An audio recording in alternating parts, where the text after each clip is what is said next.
নমস্কার দর্শক বন্ধুরা, রেস স্পোর্টসের পর্দায় আপনাদের সকলকে স্বাগত জানাই। এই মুহূর্তে আমি রয়েছি মোহনবাগান মাঠে। আগামীকাল ডায়মন্ড হারবার এফসির বিরুদ্ধে অত্যন্ত গুরুত্বপূর্ণ ম্যাচ সবুজ মেরুন ব্রিগেডের জন্য। যদি গ্রুপ টপ করতে হয় মোহনবাগানকে, তাহলে কাল ডায়মন্ড হারবার এফসিকে হারাতেই হবে। কিন্তু এই গুরুত্বপূর্ণ ম্যাচের আগে একাধিক চিন্তা রয়েছে সবুজ মেরুন শিবিরে। চোটের তালিকা দীর্ঘ হয়েছে। চোটের তালিকায় রয়েছেন মনবীর সিং, কিয়ান নাসিরি, সুহেল ভাট এবং আলবার্তো রড্রিগেজ, যিনি ইতিমধ্যে সম্প্রতি দলে যোগ দিয়েছেন, কিন্তু তারপরেও তার চোটের সম্ভাবনা রয়েছে এবং যে কারণে তিনি কিন্তু মূল দলের সঙ্গে অনুশীলন করছেন না।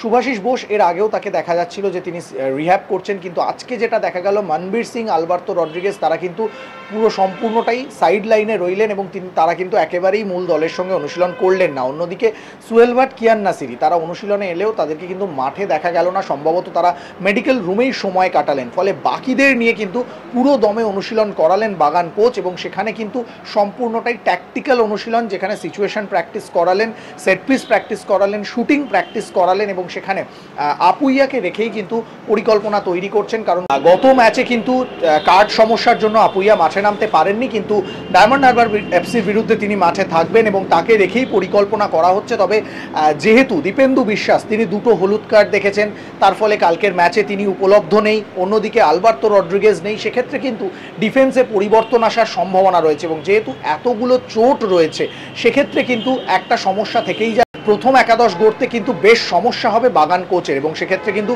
প্রথম একাদশ নিয়ে একটা ধোঁয়াশাও থেকে যাচ্ছে। দিমিত্রি পেট্রাতস তিনি সবেমাত্র গতকাল রাতে কলকাতায় পৌঁছেছেন, আজকে পুরো দমে অনুশীলন করলেন, দলের সঙ্গে পুরোটাই তিনি গা ঘামালেন, কিন্তু কালকের ম্যাচে তার মাঠে নামার সম্ভাবনা নেই এটা বলাই যায়। তবে জেমি ম্যাকলারেন জেসন কামিন্সকে ব্যবহার করার কথা কিন্তু ভাবছেন, সেটা অনুশীলন দেখেই বোঝা যাচ্ছে। তবে দুজনকেই হয়তো পুরো 90 মিনিট নাও ব্যবহার করতে পারেন, সেটা হয়তো কালকের ম্যাচের প্রথম একাদশ দেখলে বোঝা যাবে। তবে কালকের ম্যাচটা মোহনবাগানের জন্য বেশ কঠিন চ্যালেঞ্জ হতে চলেছে, যেহেতু প্রথম একাদশের একাধিক পরিবর্তন আসতে চলেছে। চলুন এক নজরে দেখে নেওয়া যাক আজকের মোহনবাগান অনুশীলনের টুকরো কিছু মুহূর্ত।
মোহনবাগান মাঠ থেকে ক্যামেরায় শুভম মণ্ডলের সঙ্গে সৌরভ মুখার্জি, রে স্পোর্টস।